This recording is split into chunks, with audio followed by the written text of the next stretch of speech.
Shalom semuanya, saudara-saudari yang dikasih Tuhan. Selamat malam. Nah, hari ini saya akan masuk lagi yang tentang kebenaran melawan fakta, truth versus fact, yang bagian ketiga. Nah, saya nggak tahu nih akan sampai berapa bagian, cuman saya akan nurut tunggu istilahnya ngikutin apa yang Tuhan mau kita bawakan. Amin. Jadi tolong buka hati ya, karena minggu lalu kita sudah disegarkan oleh Yordan Kamal, betul ya? Ya, dan beliau cerita tentang Abraham dalam hal ini. Ya, menarik yang saya cermati bahwa Abraham itu dipanggil, dipilih, saudara. Ya, jadi ketika Abraham dipilih sama Tuhan, disuruh keluar dari tanah kelahirannya, dijanjikan akan menjadi bapak atas bangsa-bangsa, setuju ya? Dijanjikan akan diberkati untuk menjadi berkat buat banyak orang, dijanjikan juga akan termasyur. Nah, dia dijanjikan akan ada tanah perjanjian bahkan, betul ya? Tapi yang unik, tidak dikasih tahu di mana tempatnya. Halo? Abraham tidak pernah dikasih tahu, saudara. Tempatnya itu di mana, koordinatnya di mana. Ya, nah, bayangin kalau Anda dan saya disuruh Tuhan pergi, terus nggak dikasih tahu tempatnya di mana, saudara. Saya rasa 95% akan tidak pergi. Betul. Halo? Ya. Nah, tapi seorang Abraham ini memang luar biasa, makanya dia layak disebut sebagai bapak orang beriman. Ya. Tapi mungkin manusia umum, kalau orang biasa, orang yang nggak ngerti, kalau diceritain, dia disebut bapak orang beriman, mungkin orang akan sinis, saudara, nyinyir. Bapaknya orang beriman atau bapaknya orang orang titik-titik ini? Ya, orang bodoh, saudara. Jadi menarik. Waktu Yordan cerita tentang bagaimana Abraham dan keponakannya sudah semakin hebat, semakin besar, terus rebutan lahan, akhirnya Abraham bilang, kamu milih deh, kamu yang mana? Nah, Lot sebagai ponakannya, dia milih yang kelihatannya wow, betul dong. Nggak salah sih, saudara. Ini normalnya manusia memang itu. Yang faktanya menjanjikan. Abraham milih apa? Ya udah, yang Lot nggak pilih gitu loh. Tapi hasilnya menarik, Yordan bilang. Tanah yang dikejar Abraham diberkati. Kenapa? Karena yang punya janji itu Abraham. Amin. Nah, di sini saya mau ajak Anda mulai merenung, ya, dive to the deep, saudara ya. Mari nyelam, nyelam lebih dalam lagi. Ya, nyelam lebih dalam lagi karena yang mendapat janji itu yang akan menikmati, saudara. Makanya rancangan yang ada padaku mengenai kamu. Ingat, rancangannya ada padaku, pada Tuhan, betul ya? Ya, itulah rancangan damai sejahtera, rancangan makmur, saudara. Bukan rancangan kecelakaan, tapi untuk memberikan hari depan yang penuh harapan. Yang setuju katakan amin. Nah, cuman perjalanannya ini yang seru, saudara. Nah, hari ini saya mau ngajak Anda buka. Ya, karena supaya Anda dan saya bisa masuk dimensi ini. Amin. Ya, kebenaran melawan fakta bagian 3. Dasarnya ayat ini udah bolak-balik, saudara. Yohanes 3, 5, dan 6. Firman Tuhan berkata apa? Ya, Yesus menjawab, aku mengatakan kebenaran kekal, kecuali engkau dilahirkan dari air dan roh. Ayatnya, ayat 5 dan 6 sekarang. kamu tidak akan pernah masuk ke dalam dimensi kerajaan Allah. Berarti, unless, kecuali kita dilahirkan dari air dan roh, kita tidak akan pernah masuk, never, ke dalam dimensi kerajaan Allah. Ingat, kerajaan Allah itu bukan hal fisik. Sekali lagi, jadi tidak ada alamatnya. Ya, para murid dan beberapa orang waktu itu sempat nama Tuhan Yesus di Lukas 17. Ya, di mana sih kerajaan Allah? Yesus bilang bukan di sini atau di sana. Tapi kerajaan Allah sedang bertumbuh di dalam kamu. Amin. Ya, kerajaan Allah sedang bertumbuh di dalam kamu. Nah, saudara, kecuali dilahirkan dari air dan roh, kita tidak akan pernah bisa masuk ke dalam dimensinya kerajaan Allah. Satu realm, satu realita, ya. Yang ini nih ayat 6, karena alam jasmani hanya dapat melahirkan hal jasmani, tapi alam roh melahirkan kehidupan supranatural. Amin, saudara. Nah, kalau Anda dan saya, misalnya sebelah kanan saya ini, ya ini kanan saya, saudara. Anda mungkin lihatnya kiri kali. Ya, kalau bagian ini, bagian fakta, bagian jasmaninya, maka Anda perlu pindah ke sini, yang supranatural. Di sini alam nyata, dimensinya biasa, ya di sini kekal. Nah, rancangan Tuhan adanya di sini. Tapi bagaimana kekekalan ini bisa menikmati kita? Nah ini saudara, makanya you have to be born again. Anda harus dilahirkan kembali. Kenapa? Dimulai dari nol lagi. Kenapa? Anda harus belajar belief system yang baru. Amin. The new belief system. Ya, Abraham ketika dia belajar ini, dia belajar, saudara. Apa yang dia percaya akan menjadi kelakuannya dia, action dia. Nah, action ini akan diulang-ulang, pengulangan ini akan menjadi kebiasaan ini akan menjadi budayanya dia, dan ini akhirnya akan menjadi destiny. Amin. Jadi kalau orang sudah Tuhan pilih, itu pasti harusnya dia akan nyampe. Amin. Tapi terkadang saudara lihat di sini, ya terkadang itu nggak nyampe. Kenapa? Karena itu saudara, ya masih pakai pola yang lama. Kenapa Yesus ngasih perumpamaannya lahir baru? Karena kalau pakai perumpamaannya hal-hal yang jasmani, jadi cuma sekolah doang atau cuma ngapalin doang, ya kan? Cannot, saudara. Sekalipun kita belajar kebenaran firman, tapi kalau yang dipakai cuma ini terus, masih diolah di sini dan terus kita bicara, mana mungkin ya tidak bisa dinikmati di hati sini. Maka ini repot. Jadi saya berdoa supaya kita semua bisa mengalami ini, amin, saudara. I'm really pray. Saya berdoa supaya Anda bisa ngerti ini semua.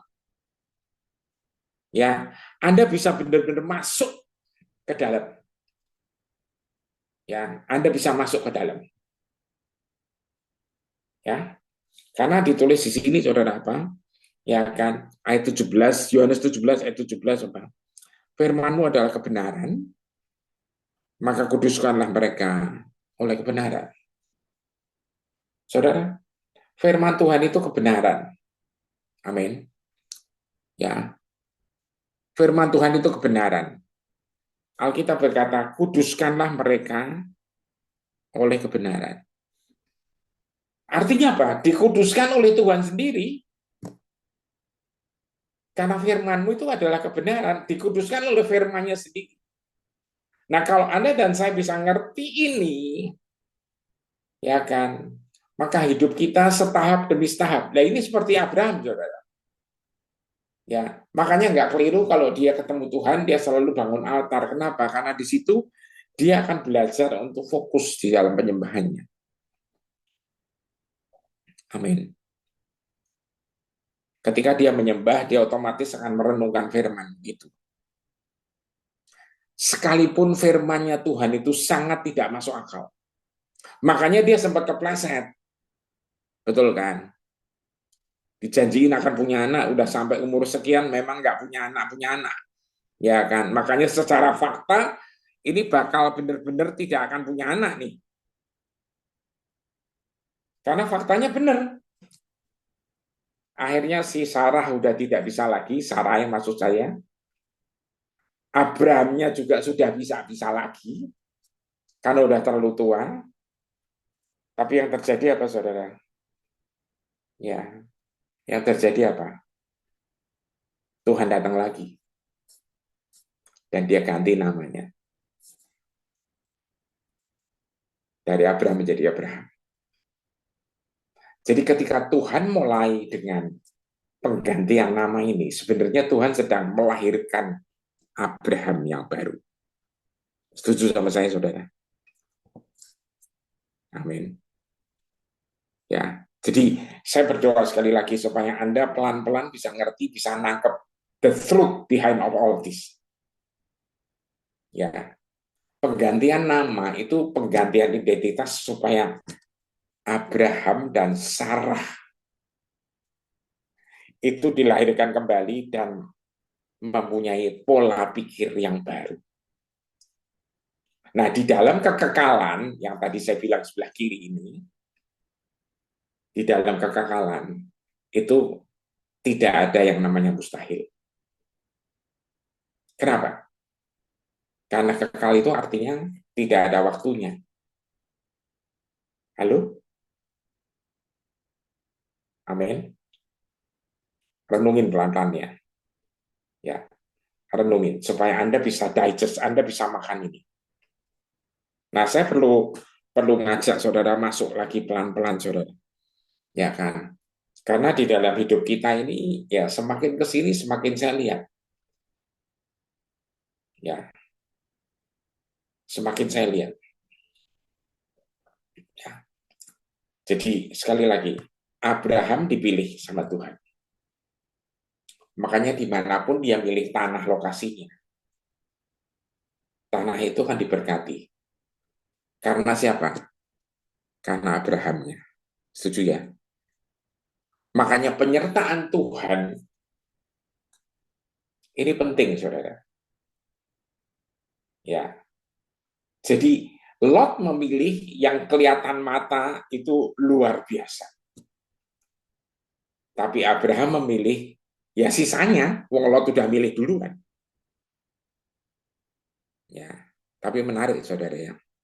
Kalau Tuhan menyertai, mustahil itu tidak ada. Jadi saya ulangi lagi, ya. Tempat yang diinjak sama Abraham itu menjadi sangat diberkati karena apa? Karena Abrahamnya. Amin. Jadi kalau Anda dipilih sama Tuhan, yes, saya pastikan Anda di sini kan Anda dipilih. Amin. Anda dipilih, Anda dipanggil. Nah, ketika Anda dipilih dan dipanggil, harusnya Anda dan saya belajar percaya. Tempat yang kita injak, itu akan diberkati. Rumah yang kita tinggalin, itu akan diberkati. Tapi sekali lagi, Tuhan tidak menurunkan berkat ya atau hadiratnya tidak turun kepada lembaga ataupun bangunan manapun sebenarnya. Tapi ketika ada orang di dalam situ yang diberkati Tuhan, yang dipilih Tuhan, dia menyembah, maka tempat itu akan luar biasa. Setuju? Amin. Arti ya, jangan sampai dicampur adukin, saudara. Ya, soalnya sekali lagi, makanya di Yohanes 4 Tuhan bilang, menyembah bukan lagi soal di gunung ini atau di gunung itu, betul? Ya, Bukan soal di gunung ini, gunung itu, saudara. Karena bukan tempatnya, tapi soal hatinya. Ya, saya senang, saudara, kalau dulu pernah dengar pengajaran. Sebenarnya ini persisnya saya dengar dari Pastor Chris Vallotton, wakilnya Bill Johnson. Ya, tentang apa? Tentang Daud yang membawa pulang tabut perjanjian. Dinaikin kereta yang baru, saudara, emas lagi keretanya. Wah, sekarang harganya berapa, Pak? Emas justru itu, saudara. Ya kan? Keretanya gelimpang. Daudnya bingung. Dan petugas, yaitu anaknya imam itu yang bertugas dan jaga supaya keretanya nggak makin jatuh gelimpang, kesetrum, saudara. Saya bilang kesetrum. Ya, dan langsung apa, Pak? Langsung pindah alam, saudara. Ya, Tuhannya jadi galak banget. Sebenarnya bukan apa-apa sih, saudara, karena harusnya setelah Daud pelajari, dia sadar, saudara. Sadar apa? Sejatinya kemuliaan Tuhan atau hadirat Tuhan itu hanya boleh digendong sama manusia. Amin. Amin. Makanya sekali lagi saya bilang, Anda tuh dipilih tuh untuk itu, gitu loh. Ya, tapi sebagai kita ini sebagai glory carrier yang bawa kemuliaan itu, ya, Galatia 5 ayat 9. Perhatiin banget banget ayat ini, saudara. Ya, tidak tahukah kamu bahwa ketika kamu membiarkan sedikit saja kebohongan masuk ke hatimu, kebohongan itu dapat meresap ke dalam seluruh sistem kepercayaan. Halo? Kalau saudara dan saya membiarkan, neglected, nganggap, nggak apa-apa lah sedikit aja, ya kan, kompromi, nggak apa-apa lah, ya kan, hal-hal kayak gini, ya kan, kalau kita membiarkan penipuan itu sedikit aja masuk, maka itu akan meresap pelan-pelan, akan menipu kita selamanya. Hati-hati, saudara. Makanya gimana sih caranya supaya nggak ketipu? Ya itu, saudara, nggak ada cara lain. Renungkan firman-Ku siang dan malam. Bukan firmannya saya, maksudnya, saudara, ya, bukan bukan bukan omongan saya kali ini, bukan, tapi firman Tuhannya. Ya, periksa apakah saya ngomong, siapapun yang ngomong itu sesuai dengan kebenaran firman. Setuju, katakan amin. Uji. Ya, jadi kalau kita membiarkan sedikit aja, makanya Pastor B. Johnson nulis, saudara, dia ngomong gini, when you believe the lie, you will empower the liar. Kalau saudara percaya sama tipuannya, maka engkau, saudara, akan menguasai kuasa sama tukang tipunya. Hati-hati, saudara, hati-hati, benar, hati-hati deh. Ya, kenapa? Kita terlalu biasa, saudara. Kita terlalu biasa dan terlalu cepat. Terlalu cepat apa, Pak? Ya kan? Terlalu cepat mikir kalau yang, oh ya ini masuk akal, ini wow, ini luar biasa ini. Hati-hati, saudara. Maaf ini, hati-hati, be very careful. Watch it. Ya, karena semakin ke sini, saudara, good belum tentu God. Halo, ya, good belum tentu God, saudara. Ya, sekali lagi, saya juga ceritakan waktu saya ngikutin perjalanan istri saya disembuhin dari hypertiroid dan juga autoimunnya. Ya, itu Alkitab memang nulis, saudara. Sekalipun tidak ada dasar untuk percaya, tapi kamu memilih untuk percaya. Yang jalanin istri saya lebih memilih untuk percaya. Saya kadang-kadang goyang-goyang, saudara. Ya, karena rasio saya masih jalan terus. Tapi saya pun harus belajar, saudara. Belajar apa? Tidak mengizinkan kebohongan sedikit saja, ya, masuk, karena kebohongan ini, saudara, ini secara harfiah ini sedikit sedikit ragi, saudara, sedikit ragi itu menghampiri seluruh adonan itu loh, saudara. Kalau Anda percaya pada tipuan iblis, ya, Pak, kita nggak akan mau percaya sama tipuan dong, Pak. Apa iya, saudara? Orang itu sadar akan ini sebuah tipuan kalau sudah ketipu. Betul, Bapak Ibu? Halo? Ya, kalau belum ketipu nggak akan sadar, saudara, kalau udah ketipu ini ternyata tipuan.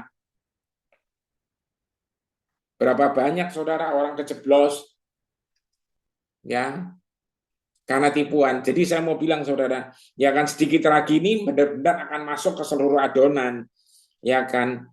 Ya, teks ini aslinya bilang tentang ragi, saudara. Ya kan, yang efeknya tidak dapat disembunyikan jika dicampurkan ke dalam adonan. Dan ragi yang di sini adalah apa?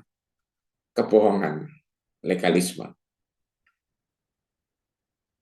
Ya, saudara hati-hati. Nah, sampai titik ini saya harap ya semua teman-teman, saya harap semua teman-teman ya kan bisa mulai mengendapkan semua ini karena intro ini agak panjang supaya apa? Supaya benar-benar merasuk dan masuk, saudara. Jadi gimana no Pak? Tidak boleh ada sedikit pun kebohongan yang Anda terima.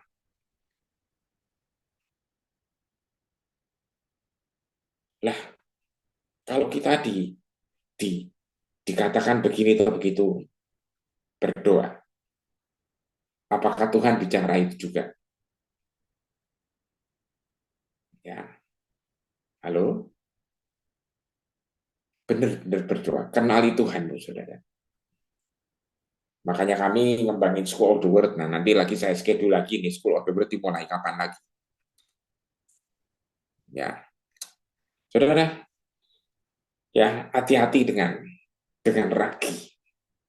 Nah, sekarang saya tunjukkan sebuah kisah, saudara. Yesus ngajar murid-muridnya, Matius 18 ayat 5 sampai 12. Ini pengajarannya bicara tentang kemunafikan orang Farisi dan Saduki. Saudara, ya ayat 5 saya mulai. Belakangan ketika Yesus dan murid-muridnya menyeberang ke sisi lain Danau Galilea, murid-murid menyadari bahwa mereka lupa membawa roti. Jadi waktu Yesus ngajak mereka nyeberang, ya mereka sadar sangunya nggak dibawa nih, ya ketinggalan nih sangunya nih Pak, Bu. Yesus berkata, ya, ya, langsung Yesus berkata, berhati-hatilah kepada ragi orang Farisi dan Saduki. Nah, ayat 7 langsung karena mengira Yesus apa? Ayat 7 bilang di sini, saudara. Karena mengira Yesus sedang menegur mereka karena tidak membawa roti. Mereka berbisik-bisik di antara mereka, mulai saling gosip. Ya, jadi muridnya mulai ngomongin, ini gara-gara kita nggak bawa roti nih. Dia mulai bicara tentang ragi nih.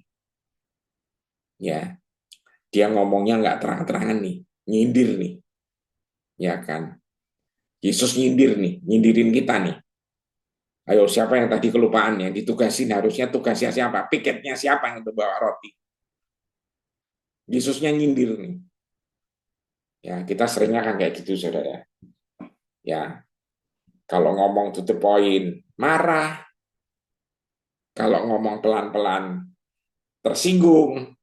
Nah lupain lah yang itu gitulah saudara. Nah sekarang saya mau masuk ke dalam saudara. Ya kan. Ayat 8. Nah ini yang diajaknya digosipin Yesus saudara ngomongin ya langsung dia bilang karena mengetahui pikiran mereka Yesus berkata pada mereka kecil sekali imanmu. Maka apa kamu ribut satu sama lain soal tidak punya roti sih? Saudara, ya, kecil sekali imanmu. Ya, kenapa kamu ribut nggak punya roti? Saudara. Jadi rupanya memang apa? Ya, murid-murid itu seringnya mungkin kalau pergi, ya, itu memang mereka tuh bawa roti kali buat sangu. Karena mereka kan pergi terus. Nah ini sekarang saya mau cerita, ada joke nih. Ya, ada joke, ya. Saudara, bentar, ada joke ini.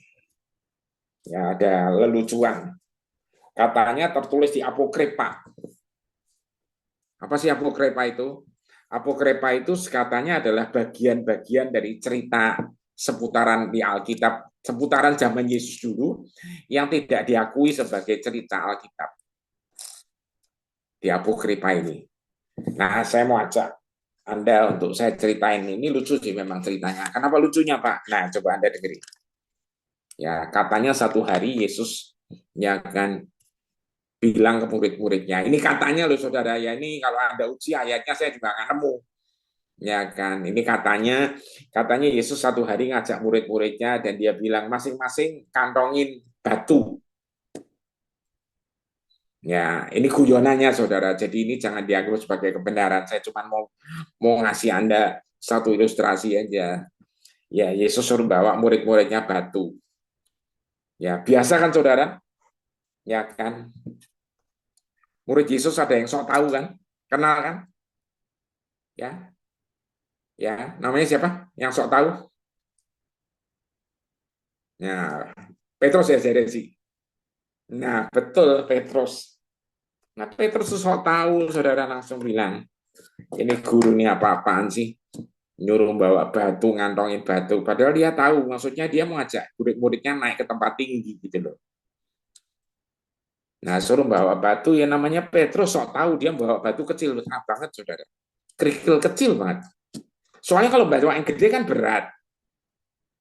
Ya kan, temennya ada yang bawa rada gede gitu. Ya biarin aja, kata Petrus bilang. Lu kayak nggak tahu aja, ditipu sama Yesus nih. Ya kan, suruh bawa batu. Udah nyampe ke tempat sana, atau sudah waktunya jamnya makan, Yesus bilang, sekarang keluarin batu. Ya, ini konon nih katanya. Ya, katanya batu ini nanti akan diubah menjadi roti untuk dimakan. Nah, jadi Anda kebayangkan, Petrus kenapa? Ya, kayaknya cuma dapat perkedel dia. Halo, dapat roti unyil, Pak. Iya, ya kan. Nah, kalau yang bawa gede ya dapat gede, betul kan? Nah, ini guyonannya, saudara. Jadi tolong jangan dianggap sebagai kebenaran. Karena saya sekarang akan masuk lagi ke dalam, saudara. Hati-hati dengan ragi. Malah murid-murid mikirnya gara-gara nggak roti. Saudara lihat ya, saudara lihat. Ya, Yesus itu sedang ajar sesuatu tentang kebenaran. Tapi selalu dikaitkan dengan fakta, saudara. Selalu dikaitkan dengan fakta. Ya, ya kan, kecil sekali imanmu. Kamu kenapa ribut satu sama lain soal tidak punya roti? Ayat 9, apakah kamu sedemikian lambat untuk mengerti? Sudah lupakah kamu mujizat memberi makan 5.000 keluarga? Dan bagaimana kamu masing-masing akhirnya mengumpulkan satu keranjang penuh sisa makanan? Masing-masing, saudara. Makanya kan sisanya waktu itu 5.000 orang laki-laki dan keluarganya bersisa 12 bakul. Ya, Ayat 10, dan bagaimana 7 roti memberi makan 4.000 keluarga dan dengan beberapa keranjang sisa makanan. Nah ini loh saudara, jadi selalu kejadiannya adalah apa? Kalau kita nggak belajar untuk born again, mikir kita selalu terframe, terbentuk saudara. Di framing oleh hal-hal yang fakta terus.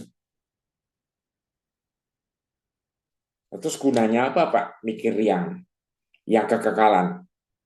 Karena ini nanti alam jasmani memang melahirkan hal jasmani, tapi alam roh menghadirkan kehidupan yang supranatural. Nah, tapi juga tentang alam roh ini, saudara, ya, saya mengingetin harus hati-hati, jangan kebablasan, betul ya, Bapak Ibu, jangan sampai kebablasan hal alam roh ini. Makanya Anda harus ngerti kebenarannya. Soalnya ngeroh tok, saudara, ngeroh tok, ngeroh terus, ya kan, ngeroh terus tanpa kebenaran firman, Anda berisiko jadi dukun, ya. Tapi firman tok, saudara, tanpa jadi roh, tanpa belajar roh kudus, tanpa mempercayai kelahiran roh ini, saudara, ya kan, yang hal supranatural, kita bisa jadi farisi. Ya, hati-hati, ya kan. Ayat 11, Matius 16, tidakkah kamu mengerti? Aku tidak berbicara soal roti, tapi aku sedang memperingatkan kamu untuk apa? Menghindari lagi orang-orang Farisi dan Saduki. Itu lihat saudara. Aku sedang memperingatkan kamu untuk menghindari lagi orang-orang Farisi dan Saduki. Apa sih Farisi? Farisi itu orang yang dipisahkan, separate saudara. Ya, katanya zaman dulu, zaman Yesus itu ada kurang lebih 6.000 orang Farisi. Mereka menolak berurusan dengan orang-orang biasa karena mereka dipisahkan bagi Allah. Loh, saudara, hebat kan? Ya, mungkin jalannya juga beda, bisa ngambang itu, saudara ya. Ya kan? Ya, Yesus menggambarkan mereka sebagai para penipu agamawi yang cinta uang dan ingin menjadi penguasa tertinggi dari semua pengajaran ya diajarkan pada orang-orang. Pengen jadi bos, saudara, pengen jadi pemimpin, pengen jadi yang nomor satu. Nggak mau kumpul orang-orang. Hati-hati, kata Yesus. Ya, kenapa Yesus memperingati ini? Karena Yesus itu tahu, saudara. Ya, firman-Nya itu diperuntukkan bagi siapa? Bagi siapapun yang haus. Amin. Kalau nggak haus ya nggak perlulah. Ngapain? Ya, makanya hati-hati, saudara, hati-hati. Ya kan? Ya, ayat ini juga sebenarnya di dalam footnote-nya dijelasin mereka tidak seluruhnya imam, tapi para penegak hukum Taurat yang giat ingin penafsiran mereka terhadap Taurat menjadi standar di Israel. Ini kaum sangat agamawi, saudara. Ya, selalu pengen jadi penguasa tertinggi. Note-nya juga tentang orang Saduki atau Sedukim adalah para aristokrat kaya yang mempunyai hubungan politik dengan pemerintahan Romawi.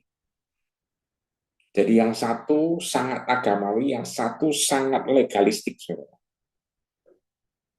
Ya, maksudnya legalistik dalam arti apa? Mereka sangat percaya punya kedekatan khusus dengan Romawi. Nah, di tempat ini sekali lagi sekarang saya mau bilang sama saudara semua, hati-hati. Amin. Hati-hati dengan ragi ini. Ya, saya mau ingetin saudara, ragi ini ya masuknya biasanya tidak sekaligus. Kenapa? Wow, kalau sekaligus langsung Anda sadar, langsung Anda kelihatan, langsung Anda akan bilang dalam nama Yesus, betul kan? Ya nggak salah sih ngomong itu, Pak.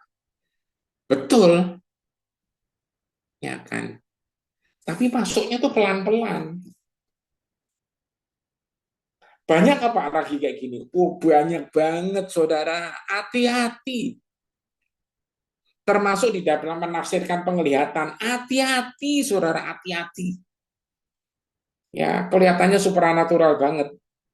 Supranatural, tapi nyimpang dari firman-Nya kebablasan, saudara. Hati-hati. Ya, sekarang kemajuan teknologi, saudara. Wah, begitu majunya. Adanya artificial intelligence ini, saudara. Waduh, hampir Anda tanya apa aja, mereka jawab dengan cepat sekali. Dan jawabannya bisa make sense. Mereka bisa ngelihat dari berbagai fase, berbagai misalnya angle-nya bisa lihat macam-macam karena itu merupakan inputan manusia, saudara. Sekalipun ayat-ayat juga diinputkan ke sana, tapi itu tetap olahnya manusia yang memprogramkan semua ini jalan. Ya, tapi saya mau ingetin, kita pergunakan AI belum. Saya selalu bilangin, terutama yang anak-anak muda, tunggangin AI. Jangan sampai Anda ditunggangin sama AI. Ya, tetap apa Pak? Urapan Tuhan tidak ada pada AI. Ya, Anda lupa ayatnya. Anda bisa cek, bisa tanya memang. Tapi habis ayatnya keluar, Anda juga uji. Ini benar nggak sih? Betul? Jangan langsung ditelan mentah. Mohon maaf, saudara. Ya, dengan adanya AI. Ya, ini lahir semuanya dari mana sih? Ya, saya diskusi sama sahabat saya dan Ada artikel yang jelasin memang kemajuan daripada dunia ilmu fisika dan matematik ini cepat sekali. Ini melahirkan semua ini, saudara. Ya, tapi konon katanya kemajuan dari ilmu biologi itu lambat. Katanya ketinggalan ratusan tahun. Kenapa? Ya teman saya bilang, sahabat saya, karena menyangkut bios, menyangkut kehidupan. Saya setuju. Sulit bagi manusia untuk belajar kehidupan. Kenapa? Karena sumber hidupnya itu ada di sana. Nah, jadi kalau Anda mau ngerti kebenaran total, ya ke sana. Firmanmu adalah kebenaran. Nah, kehidupan apa? Sana juga, karena aku adalah jalan kebenaran dan hidup. Ya, tolong dikunyah pelan-pelan. Ya, aku datang untuk memberi hidup dan memberinya dalam kelimpahan. Kenapa Tuhan memberi hidup? Karena sebelumnya hidup yang sejatinya dicuri. Loh, ya kan? Waktu manusia jatuh mereka juga hidup dagingnya doang. Betul? Rohnya tidak hidup.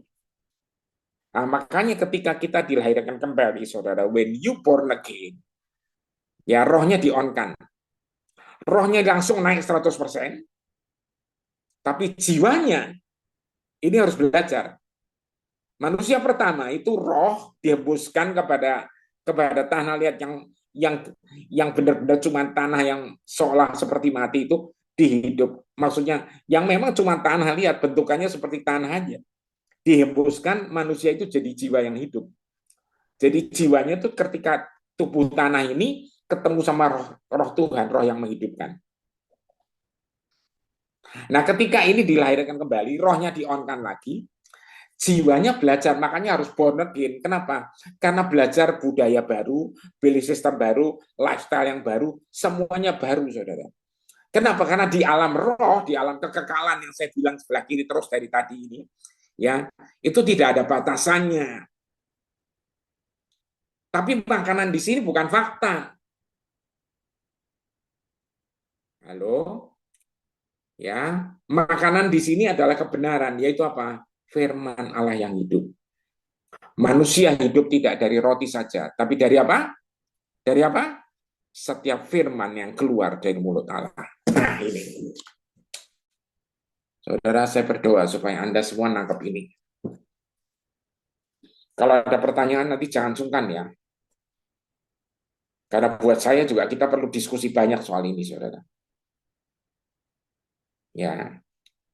Nah, di sini saya mau bilang, dunia boleh gonjang-ganjing kayak apapun juga. Tapi Anda dan saya menerima apa? Kerajaan yang tidak tergoncangkan. Kenapa? Karena di alam roh ini. Halo? Oke. Roh Kudus, engkau tolong setiap anak-anakmu sekarang ya Tuhan. Untuk bisa buka semuanya. Unveil. Ya. Karena apa saudara? Sekali lagi, kebohongan yang sedikit aja, itu langsung orang bisa berubah. Kemarin saya diskusi ya malam ya dengan Pak Rudi dan Bu Marta, kami ngobrol-ngobrol dan kita kadang-kadang heran, heran kenapa? Begitu mudahnya, saudara. Secara umum, siapa aja itu didistraksi sama segala hal. Gampang banget, ya. Kadang-kadang kita juga punya teman, dulunya dia semangat banget, sekarang kok bisa jadi nggak semangat banget, betul? Kenapa? Distracted, saudara. Teralihkan. Nah, Anda dan saya tidak boleh teralihkan, betul? Karena begitu Anda bangun tidur, Anda melek pagi-pagi itu, ya semua fakta langsung berderet-deret ada di depan mata Anda. Semua fakta itu ada di muka Anda, di mata Anda, tapi kebenaran itu ada di hati Anda. Dan itulah yang harus dibangun. Inilah yang manusia hidup bukan dari roti saja. Ya kan roti memang perlu untuk jasmani kita. Tapi firman Tuhan perlu untuk jiwa kita.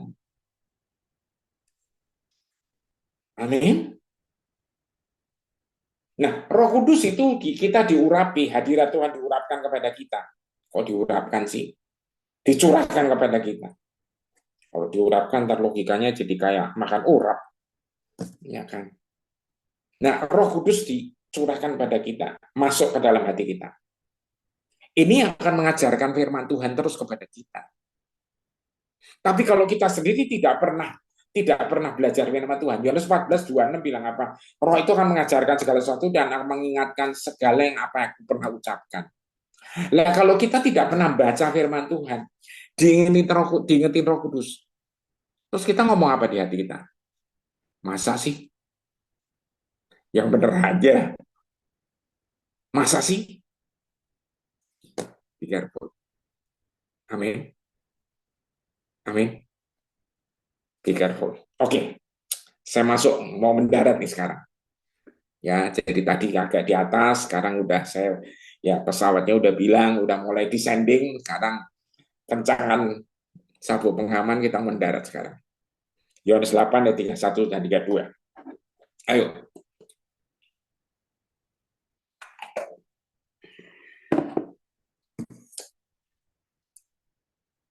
Kita lihat ayatnya. Kemudian Yesus berkata kepada orang-orang Yahudi yang percaya kepadanya, jika kamu tetap dalam firman-Ku, kamu benar-benar murid-Ku. Lihat, kalau tetap dalam firman-Ku berarti jadi benar-benar murid-Ku. Artinya dibalik, kalau tidak tetap dalam firman-Ku, maka kamu benar-benar bukan murid-Ku. Betul ya? Betul ya, saudara, betul ya. Nah, dan kamu akan mengetahui kebenaran, dan kebenaran itu akan memerdekakan kamu, membebaskan kamu. Bebas dari apa? Bukan bebas seenak perutnya, saudara. Ya kan? Tapi bebas dari apa? Dari segala fakta dan kekhawatiran dunia. Amin. Makanya Filipi 4 ayat 6 bilang apa? Jangan khawatir dengan segala sesuatu. Nyatakanlah permohonanmu, segala permohonanmu dengan doa dan ucapan syukur kepada Allah. Amin. Ya, 31 32 bicara itu, saudara. Ya, kamu akan dimerdekakan kapan? Ketika saudara dan saya mengikuti itu semua. Makanya saudara kalau dilihat ya saudara, ya kan. Ya, saya balik lagi kalau dilihat, ya kan. Kita perlu ngerti ini. Makanya Matius 6 Yesus bilang tentang carilah dahulu kerajaan Allah dan kebenarannya, maka semuanya akan ditambahkan kepadamu. Betul? Tapi ayat ini carilah dahulu kerajaan Allah dan kebenarannya. Itu sebenarnya bicara apa, saudara? Ayat ini sebelumnya bicara tentang kekhawatiran, ya. Mungkin bagian ini kayaknya nanti akan dibahas berikutnya lagi kali. Tolong saya diingetin. Ya, bicara tentang apa yang hendak kami makan atau kami minum atau kami pakai, betul? Tapi Yesus bilang yang kamu perlu cari bukan itu, tapi kebenaran, kerajaan Allah beserta kebenarannya. Amin. Ayat 3, ayat 3 dan 4. 31, 32 ini bicara tentang kekhawatiran. 3, 3, 3, 4 disaranin. Prioritinya adalah kerajaan Allah beserta kebenarannya. Maka semuanya akan ditambahkan. Nah, karena apa? Kerajaan Allah itu sekali lagi, itu realitanya adalah alam roh, alam supranatural. Itu yang sebelah kiri saya tadi. Dan ini makanya kerajaan Allah yang alam roh ini. Makanya di Roma 14:17 bilang apa? Kerajaan Allah bukan soal makan minum. Kenapa? Artinya soal tentang makanan dan minuman. Soal daging, soal jasmani, bukan soal itu lagi. Tapi ya melainkan ada di dalam dimensi Roh Kudus yang dipenuhi dengan apa? Dipenuhi dengan kebenaran, damai sejahtera dan sukacita. Adanya apa? Di dalam dimensi Roh Kudus, saudara. Makanya harus dilahirkan dari air dan roh supaya bisa masuk ke sini. Itu loh. Halo? Amin. Renungin. Masuk lagi. Galatia 5:13. Ini saya perlu ingetin. Ya, saudara yang terkasih, Allah telah memanggil kita untuk hidup merdeka di dalam Roh Kudus. Setuju ya? Tapi jangan memandang kebebasan yang indah ini sebagai kesempatan untuk melaksanakan satu dasar operasi di alam jasmani. No. Jadi operating sistemnya jangan balik lagi ke daging, saudara. Halo. Ya. Jadi sekali lagi, saudara, ya, kita sudah dikasih kebebasan kemerdekaan di dalam Roh Kudus, ya, lahir baru di dalam Roh Kudus, menjadi manusia baru sebab di dalam Kristus adalah manusia baru. Nah, untuk itu saudara jangan memandang kebebasan yang indah ini sebagai kesempatan untuk meletakkan satu dasar operasi di alam jasmani. Jadi jangan pakai aturan-aturan jasmani lagi karena tadi disebut kerajaan Allah bukan soal peraturan tentang makan dan minum, gitu loh. Halo. Wah, berarti boleh makan segalanya dong, Pak. Lah ini juga nggak boleh, jangan ngawur, saudara. Ya, udah ada umur, saya yang udah ada umur, saudara, dan kita-kita yang sudah berumur, saudara. Ya, mohon makan juga harus direm, setuju ya, halo. Ya, jangan kalau lihat fakta yang enak banget, saudara. Wah, ini nih, ya kan, tidak boleh dilewatkan. Nah, ini bahaya, saudara. Kemerdekaan berarti bahwa kita sudah bebas sama sekali dari sifat egois, tuh lihat, saudara. Sehingga kita bisa saling melayani dan mengekspresikan kasih di dalam segala hal. Sekali lagi, di dalam segala hal yang apa? Kita lakukan. Yang setuju katakan amin.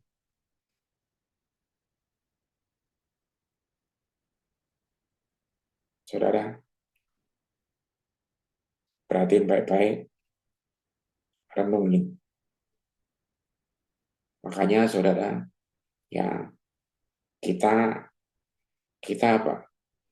Kita akan ya masuk di dalam dimensi yang lebih tinggi lagi, dimensi rohani ini. Makanya Yesus ngajar kita peringatan tiap bulan sekali ini tentang perjamuan kudus. Amin. Siapkan hati. Siapkan juga perjamuannya. Saya akan berdoa buat Anda sebelum kita makan dan minum perjamuan kudus. Ayatnya saya baca dulu. Ya, Yohanes 6:56. Orang yang makan tubuhku dan minum darahku tinggal di dalam aku dan aku di dalam dia. Ini metafora, alegori, saudara. Makanya kalau Anda lihat Yohanes 6 ini, waktu Yesus ngomong ini, banyak banyak pengikut Yesus langsung resign, mundur. Kenapa? Karena Yesus seolah-olah ngajarin kanibal, makan tubuh dan minum darah, saudara. Wih, serem, horor. Ya, tapi di sini Tuhan sedang ngajarin satu alegori. Apa? Setiap Anda makan dan setiap Anda minum, Anda harus ingat, Anda sedang memperingatkan akan dia. Saya akan doakan dulu. Bapak yang bersyukur, hambamu selesai bicara bagian pertama ini, Tuhan. Sekarang akan masuk ke bagian kedua, yaitu tentang perjamuan kudus. Roh Kudus singkapkan. Supaya malam ini juga, anak-anakmu bisa ngerti kebenaran ini, bukan sebagai ritual atau kebiasaan, atau keren-kerenan, atau keharusan, bukan. Tapi sebagai kebenaran. Kalau kau makan tubuhmu dan minum darahmu, kami ada di dalam engkau dan engkau di dalam kami. Terima kasih Tuhan. Dan di sana kami percaya, operasional dimensi Roh Kudus, kerajaan Allah itu akan jalan secara penuh. Haleluya. Haleluya. Ayo kita siapkan perjamuan kudus. Ya. Sementara saya juga siapkan.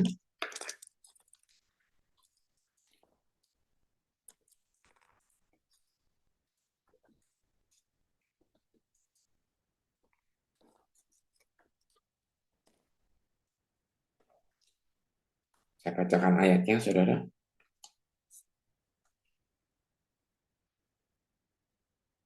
Dari 1 Korintus 11.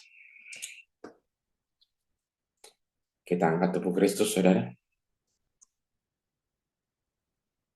Sebab apa yang telah kuteruskan kepadamu telah aku terima dari Tuhan. Yaitu bahwa Tuhan Yesus pada malam waktu ia diserahkan mengambil roti dan sudah itu yang mengucap syukur atasnya. Ya, ia memecah-mecahkannya dan berkata, inilah tubuhku yang diserahkan bagi kamu. Perbuatlah ini menjadi peringatan anakku. Saudara, Yesus perlu ngajarin ini sebagai peringatan supaya Anda tahu, saudara. Ketika kita abide sama dia, itu apapun yang Anda minta, itu akan dia beri. Amin. Kita akan berdoa buat semua teman, semua keluarga, semua rekan-rekan kita. Sebut namanya masing-masing, saudara. Yang sedang mengalami sakit. Saya berdoa oleh bilurmu Tuhan. Keluarga kami akan disembuhkan. Dengan ajaib.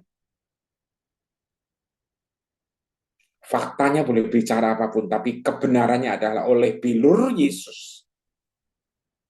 Kami disembuhkan. Kami juga berdoa Tuhan untuk pemulihan hati, untuk pemulihan keluarga besar. Kami percaya Tuhan, Engkau yang membangun keluarga dari awal. Kau pula yang akan pulihkan itu semua Tuhan. Terima kasih. Terima kasih Bapa, makasih Tuhan Yesus, makasih Roh Kudus.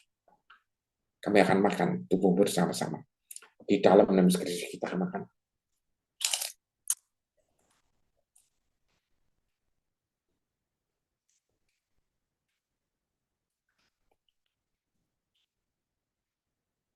Terima kasih Tuhan. Demikian juga yang mengambil cawan, sudah makan, lalu berkata, cawan ini adalah perjanjian baru yang dimeteraikan oleh darahku. Perbuatlah ini menjadi setiap kali kamu minumnya menjadi peringatan akan aku. Saudara, ketika darahnya kita minum, maka di dalam tubuh kita masing-masing, di dalam Kristus kita ada ciptaan baru. Lahir ciptaan yang baru, yang darahnya adalah darahnya Kristus, DNA-nya adalah DNA-nya Kristus, dan kita menjadi satu keluarga karena kita menjadi DNA-nya Kristus di dalam kita, satu keluarga yang punya Bapa yang sama, yaitu Bapa yang di surga. Amin. Orang-orang, kami percaya darahmu ada di dalam darah kami. Haleluya. Kita minum bersama-sama dengan darah Kristus. Haleluya.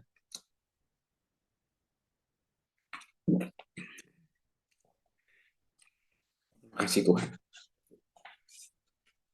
Terima kasih buat kebenaran ini. Kami percaya ke depan ini hidup kami tidak akan pernah sama lagi.